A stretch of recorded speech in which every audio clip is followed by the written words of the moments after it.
El siguiente bloque es presentado por la Iglesia Metodista Independiente de Chile. Para la sola gloria de Dios.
Yendo Jesús a Jerusalén, pasaba entre Samaria y Galilea, y al entrar en una aldea le salieron al encuentro 10 hombres leprosos, los cuales se pararon de lejos y alzaron la voz diciendo: Jesús, Maestro, ten misericordia de nosotros.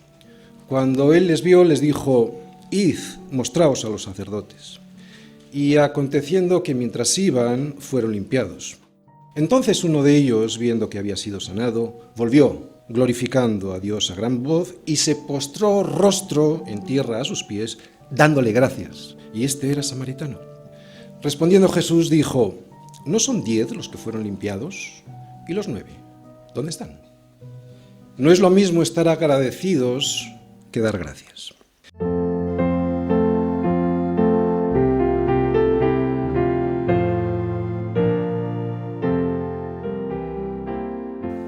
Todos le cantan a algo o a alguien. Cuando alguien te dice yo no creo en nada, no le creas. Todo el mundo cree en algo o en alguien. Los ateos no existen. De lo que la gente no se da cuenta y que en la Biblia viene bien y claramente explicado, es que el hombre ha de escoger entre servir y adorar a Dios, o servir, adorar y amar a los dioses de este mundo. Son dioses que todos conocemos porque en otro tiempo todos nosotros les hemos dedicado nuestra vida, les hemos servido, amado y adorado. Y entre ellos, ya los conocemos, están el dinero, la fama, la belleza, el poder o una ideología política. Sin embargo, estos dioses a los que el mundo ama, adora y sirve, son tan falsos como los ídolos de madera de los que habla este salmo. Porque, y a diferencia de Yahvé, que tiene poder, en la mano de estos dioses no están las profundidades de la tierra, ni las alturas de los montes son suyas, ni suyo es el mar, ni sus manos formaron la tierra seca. Sin embargo, todas las cosas por Cristo fueron hechas, y sin Él nada de lo que ha sido hecho fue hecho. El problema, pues, no está en creer o no creer. El problema está en si creemos al Dios creador de todas las cosas y sustentador de todo lo que vemos y que se revela en la persona de Jesucristo, o si preferimos creer, amar, servir y adorar a los dioses de este mundo. No hay más. Solo hay estas dos opciones. Y yo lo tengo claro. Y ante este Dios tan grande, mi adoración ya no solo es alegre, es que claro, al verlo así es reverente y debemos de venir ante Dios sí con alegría y júbilo, pero siempre recordando delante de quién estamos. Versículo 6. Venid, adoremos y postrémonos, arrodillémonos delante de Yahvé, nuestro Hacedor. Cuando alguien entiende que Dios es quien lo ha hecho todo y que también nos ha dicho a todos, solo le queda venir ante Él con reverencia. Es imposible llegar de otra manera, yo no me atrevo. Sin embargo, Dios mismo al inicio del Salmo me dice que lo haga con alegría y con júbilo, ¿no? ¿En qué quedamos? ¿Se puede venir ante Dios con alegría y al mismo tiempo con reverencia? Pues claro que sí. La alegría con la que debemos de presentarnos delante de Dios no ha de significar una falta de respeto ante Él. Él es mi Padre, incluso Él es mi amigo, lo que no es mi cuate, no sé cómo decirlo, mi colegui, ¿no? Además, durante el culto de adoración puede haber tiempos de alegría respetuosa, ¿no? Él se goza de ese tiempo al vernos alegres, y también momentos de recogimiento reverente en los cuales yo me humillo ante Dios reconociendo mi pecado. Este postrémonos, arrodillémonos delante de Yahvé implica que yo entiendo que Dios es mi hacedor y como lo entiendo es por lo que le muestro quién soy yo, polvo. El arrodillarse es lo que significa que yo me asimilo a la tierra, al polvo del que soy hecho, ¿entiendes? Me uno a la tierra, al polvo, en un acto de humildad. De hecho, nuestra palabra humildad proviene del latín humilitas, que significa pegado a la tierra. Pegado a la tierra, y esta palabra del latín también proviene de otra del latín, ¿no? Que es humus, que significa tierra. Por eso la verdadera humildad es la de alguien que no es soberbio, porque reconoce de dónde viene, de la tierra, del polvo, y reconoce que Dios le ha hecho, y sabe que es una criatura de Dios, hecha del polvo. Alguien que reconoce que Yahvé es Dios, y que Él nos hizo y no nosotros a nosotros mismos. Por eso alguien así se postra y no se queja. Solo alguien así se puede arrodillar y humillar. Solo alguien que reconoce que viene del polvo. Y claro, solo alguien con esta actitud puede ser pastoreado. Y si Dios mismo se ha hecho pastor para cuidarme, ¿quién soy yo para creerme más que una oveja, escaparme de su cuidado y no escuchar con reverencia lo que tiene que decirme? Versículo 7, primera parte. Porque Él es nuestro Dios, nosotros el pueblo de su prado y ovejas de su mano. Muy bien, fijaros, si el salmista llega a Dios con reverencia y sin saber lo que Dios tenía preparado para salvar a las ovejas de su mano, sin saber que Dios mismo iba a ser quien iba a pagar con su vida la libertad de las ovejas a las que el ladrón vino a hurtar, matar y destruir. Vuelvo a repetir, si el salmista llega a Dios con esta reverencia sin saber lo que nosotros sabemos, ¿cuánta más reverencia y honor debemos nosotros presentarle sabiendo que Él es el buen pastor y que el buen pastor su vida dio por las ovejas? Este salmo nos está enseñando cómo debemos venir todos juntos a la iglesia. A cantar con alegría, claro que sí, a aquel que nos ha hecho libres, con la alegría de aquel que sabe que ha sido liberado de la esclavitud, pero también con la humildad de aquel que sabe que solo es una oveja y que Dios, que es nuestro hacedor, se hizo nuestro pastor para cuidarnos. Un pastor que además dio su vida por las ovejas de su mano. A nosotros, que murmurábamos contra Moisés y tentábamos a Dios. A nosotros que en otro tiempo le despreciábamos, pues a nosotros vino y se humilló a sí mismo, haciéndose obediente hasta la muerte y muerte de cruz. Y lo hizo por amor, para arrancarnos de la mano del que nos había robado nuestra identidad, y así, con la identidad robada y sin saber quiénes éramos, llevarnos hasta el abismo. Dios lo hizo sabiendo que en otro tiempo le despreciábamos y despreciábamos su misericordia y sin hacerle caso. Y resulta que ahora nos dice que somos su pueblo y que nos deja estar en su prado. ¿Cómo no le vamos a alabar y a aclamar con alegría? Así que sí, claro que puedes venir y debes venir con alegría, porque saber del amor de Dios, de semejante amor que dio por ti, produce una alegría que solo puede darle la alabanza a Él y en reverencia. Pero atención, porque hay algo más en este salmo. Ahora parece que se interrumpe esta alegría, parece que Dios tiene algo muy importante que decir y lo dice en tono muy serio. Hay un peligro del que Dios nos quiere advertir. Versículo 7, segunda parte, hasta el 9. Si oyereis hoy su voz, no endurezcáis vuestro corazón como en Meribá, como en el día de Masá, en el desierto, donde me tentaron vuestros padres, me probaron y vieron mis obras. Así que escuchad con atención, porque 40 años estuve disgustado con la nación y dije, pueblo es que divaga de corazón y no han conocido mis caminos. Por tanto, juré en mi furor que no entrarían en mi reposo. Bien, parece que el salmo ha cambiado de tema, ¿verdad? Pues no, no es así, no lo ha hecho. Seguimos en el mismo salmo que nos enseña que hay que venir todos juntos ante Dios con alegría y júbilo y también con reverencia, pero ahora nos avisa de un peligro, y es un peligro que tiene todo que ver con la adoración. ¿Cuál es? La incredulidad. Y este peligro de incredulidad lo que provoca es desobediencia. Yo he visto en algunas iglesias a gente que no cantaba, y siempre me preguntaba el por qué. Pues en este salmo, y en Hebreos, al explicar este salmo, he descubierto el motivo, la incredulidad. Tienen quejas contra Dios que reflejan su incredulidad.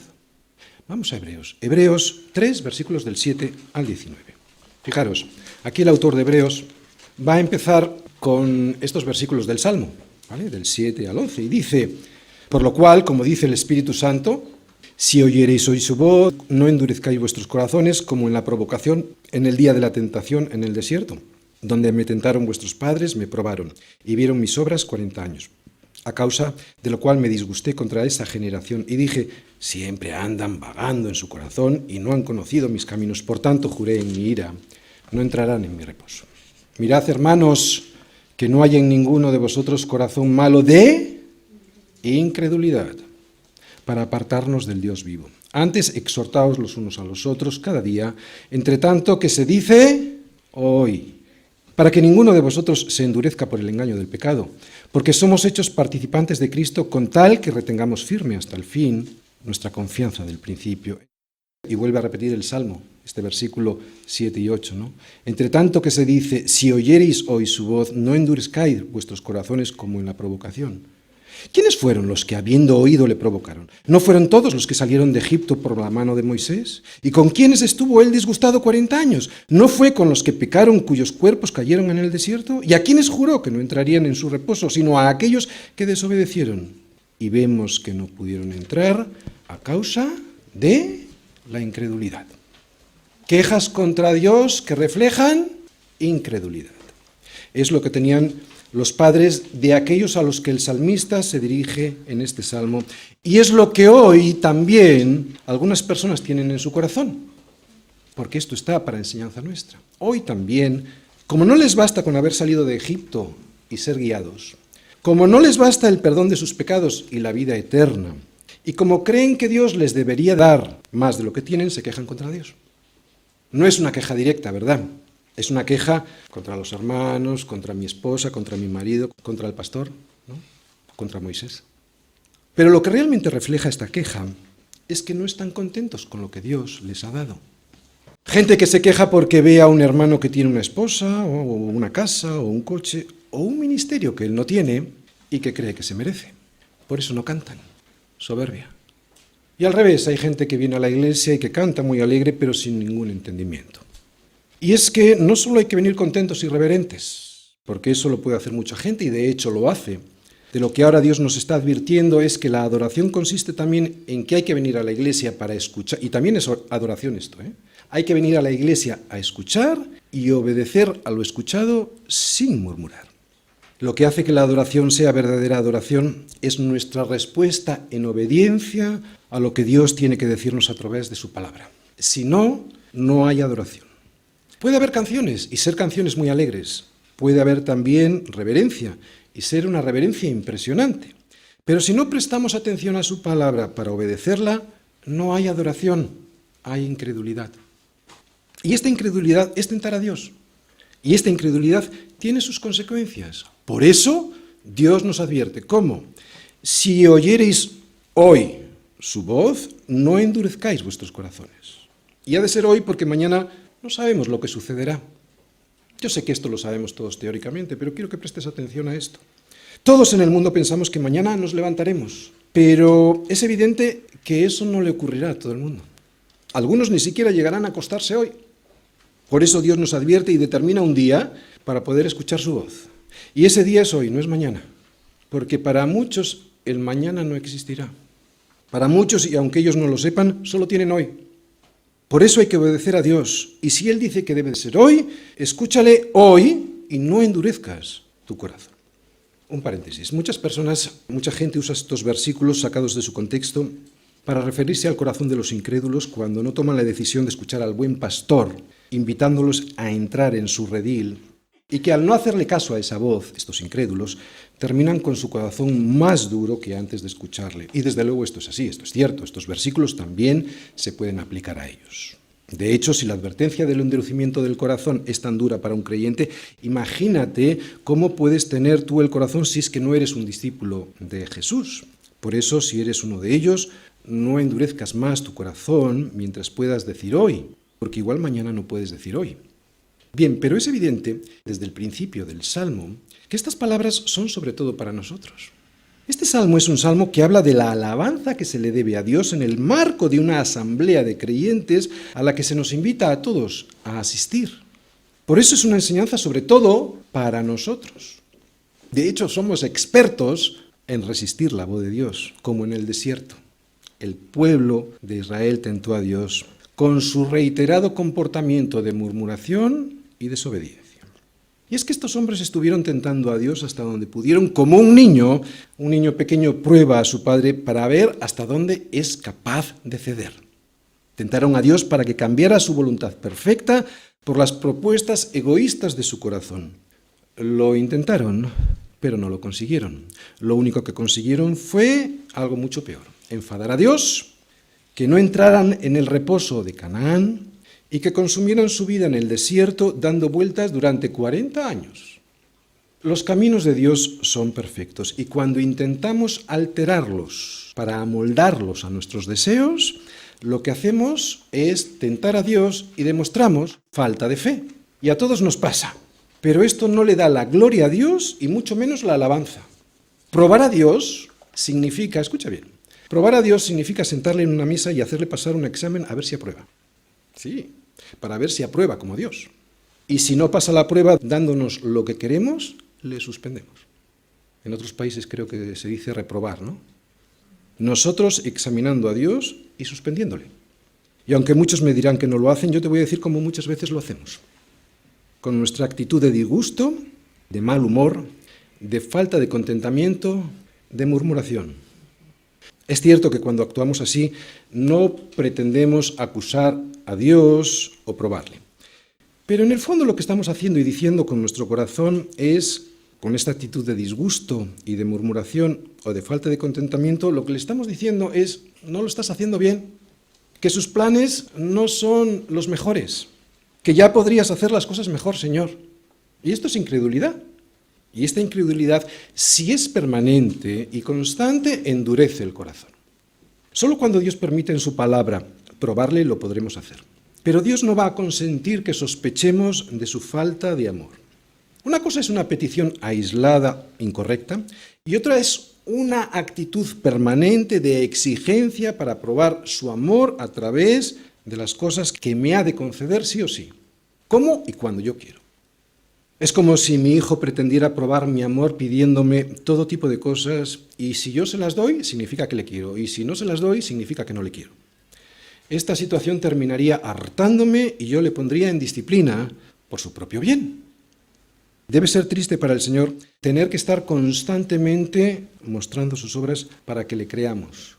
Y debemos recordar nosotros que no es por vista, que caminamos con Dios por fe en lo que Él dice en su palabra y por lo que Él ya ha hecho en la cruz. Muy harto tenía que estar Dios para decir lo que en este salmo dice sobre aquella generación. Fíjate lo que dice: 40 años estuve disgustado, lo dice en el versículo 10. Y he de decirte que esta palabra en español suena suave, disgustado, pero que en hebreo tiene un fuerte significado porque significa aborrecer, detestar, dar asco. O sea, 40 años estuve asqueado. Es lo que está diciendo. Si mi mujer me estuviese pidiendo durante 40 años constantes pruebas de amor y fidelidad porque todo lo que ve de mí no le agrada o no le satisface, me agotaría y terminaría francamente disgustado, asqueado. Fíjate qué interesante lo que dice ahora. Esta gente estuvo 40 años vagando por el desierto, ¿verdad? Pero el Salmo no dicen que eran sus pies los que estaban vagando, los que estaban errantes. Lo que Dios dice de ellos era que era un pueblo que divagaba, versículo 10, de corazón por no conocer sus caminos. Así que lo que estaba errando era su corazón por no conocer la voluntad de Dios al salirse de ella buscando sus propios caminos. Y es que si el corazón divaga, o sea, si el corazón anda errante al no andar por sus caminos, los pies se equivocan de dirección. La gravedad del pecado consiste en que infecta al corazón, no a los pies. Es por eso que estuvieron 40 años por el desierto, no porque el camino fuese largo, porque no era un camino para estar durante 40 años en él. Quien hizo largo, pesado y peligroso el camino fueron ellos desobedeciendo a Dios y buscando sus propios caminos, y creo que esto nos enseña mucho a nosotros. Y una aclaración muy cortita, pero la salvación le pertenece al Señor, así que estos versículos no hablan de que ellos todos fueron excluidos del reino de Dios, ya que eso solo depende del Señor. No soy yo, pues, quien decide quién salva Dios y a quién no salva, ¿de acuerdo? Porque esta salvación la da Dios, nadie la gana, nadie la consigue, nadie la merece, nadie la puede comprar. De lo que estos versículos hablan es de que la salvación que Dios da y que nadie puede quitar, porque dice Jesús de sus ovejas, yo les doy vida eterna y no perecerán jamás, ni nadie las arrebatará de mi mano. De lo que estos versículos hablan es de que la salvación que Dios da se manifiesta en nosotros cuando hemos puesto toda nuestra esperanza de verdad en Él. O sea, si alguien quiere saber si es salvo, lo manifestará cuando su corazón ha puesto toda su esperanza en Él y no en las cosas de este mundo. Y otra cosa que también nos enseñan estos versículos, y que pasa mucho entre nosotros, es que aun a pesar de haber estado caminando toda mi vida con la Iglesia y detrás de Moisés, puedo llegar a perder el reposo prometido en la Canaán terrenal. No estoy hablando del cielo, estoy hablando del reposo aquí ahora. Y ese descanso lo pierdo cuando estoy siempre quejándome, murmurando y esperando de Dios lo que yo creo que me merezco, pero que Él no me da. Y aunque el Salmo aparenta terminar de forma amenazante y sin dejar mucho espacio a la esperanza, a mí me parece que es todo lo contrario. Porque para mí esta advertencia tan clara de un Dios justo es de agradecer, como la de un padre sobre su hijo, para que no se pierda. De esa manera, y si es que le hago caso, mi corazón no andará divagando por un desierto durante 40 años y podré entrar al reposo prometido que es Jesús, aquí y en la eternidad. Además, en este salmo, como en cualquiera, es muy importante fijarse cómo comienza y cómo termina. Y este Salmo 95, si os acordáis, comenzaba con una invitación a alabarle. ¿Recordáis? Venid, clamemos alegremente a Yahvé, cantemos con júbilo a la roca de nuestra salvación. Y luego nos daba unas indicaciones, las indicaciones correctas para poder hacerlo conforme a Dios le agrada. Si nosotros seguimos las indicaciones de Dios, la invitación del inicio nos irá llevando paso a paso a la invitación del final, entrar en su reposo. El pueblo que Dios sacó de Egipto no lo hizo así, por eso no entraron en su reposo. Y esta invitación que nos hace el Salmo es la misma que nos hace Jesús. ¿Qué dice Jesús? Venid. Venid a mí, todos los que estáis trabajados y cargados, y yo os haré descansar. Pero hay que ir en los términos que Él dice para poder entrar en su reposo. Él nos manda a venir, y eso nos va a costar, yo lo sé. Nos va a costar, claro que sí. Obedecer a Jesús cuesta, y yo no lo voy a negar. Pero desobedecer tiene un coste mayor. Estar siempre trabajados y cargados y no entrar en su reposo. Termino. Cuando alguien descubre quién es Dios y quién es Él, el resultado es el siguiente: no endurece su corazón. Solo aquel que no se ha visto como realmente es, cuando la Biblia claramente se lo muestra, termina con el corazón tan endurecido que le das la espalda a Dios definitivamente o le prueba constantemente para ver si saca algo más de Él. Y lo peor de una persona con un corazón endurecido es que no se da ni cuenta que lo tiene así. Puedes decírselo de 1000 maneras y con todo el amor del mundo, que si el Señor no se lo revela desde el cielo, Y si él no deja de resistir al Espíritu Santo, que le quiere convencer de pecado, justicia y juicio, que esto es resistir al Espíritu Santo, no hay nada que hacer. Todos serán quejas, murmuraciones y justificaciones. La hermana de la iglesia, mi marido, mi mujer, el pastor. Por eso cuando escuchas y descubres cuál es la verdad y quién es Jesús y todo lo que ha hecho por ti con la lepra de tu corazón, lo que pasa es que vas a dejar de quejarte y vas a adorar ante Él, y no solo va a ser una adoración alegre y respetuosa, es que va a ser obediente. Y esta obediencia a Dios es el resultado de un corazón realmente transformado, porque cantar alegres, eso lo hace mucha gente en los conciertos cristianos. Y escuchar con respeto y atención, eso es algo que puedes observar en muchas congregaciones. Pero lo que realmente le va a dar nuestra adoración y reverencia, con la calidad que Dios demanda para sí, va a ser nuestra obediencia a su palabra. Termino como he empezado. Recibir las bendiciones, cualquiera las recibe. Pero volver y dar gracias a quien hay que darle las gracias, y dárselas con verdadero entendimiento, eso poca gente lo hace. Yendo Jesús a Jerusalén, pasaba entre Samaria y Galilea. Y al entrar en una aldea, le salieron al encuentro 10 hombres leprosos. Pero solo volvió uno, que glorificando a Dios a gran voz, se postró en tierra a sus pies, dándole gracias. Y este era samaritano. No es lo mismo estar agradecidos que dar gracias. Espero que esta imagen quede toda tu vida en tu corazón y en tu mente, para que cuando llegue el domingo y te digan y te llamen diciendo, venid, aclamemos alegremente a Yahvé, cantemos con júbilo a la roca de nuestra salvación, lo hagas con el entendimiento de quién ha sido el que te ha sanado de la lepra que tenías en el corazón.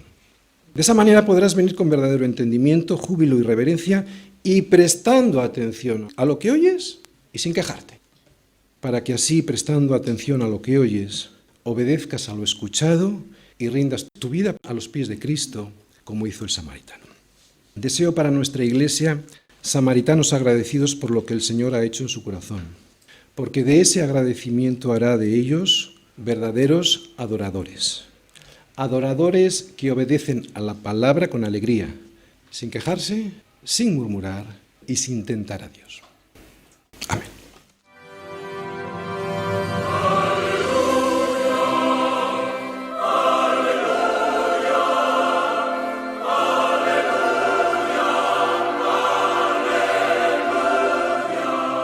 Y aquí concluye nuestro programa de hoy. Los dejamos cordialmente invitados a nuestra próxima edición de Palabra Fiel, para ser más edificados, equipados y establecidos en la fe que es en Cristo Jesús, Señor nuestro. El Señor les bendiga.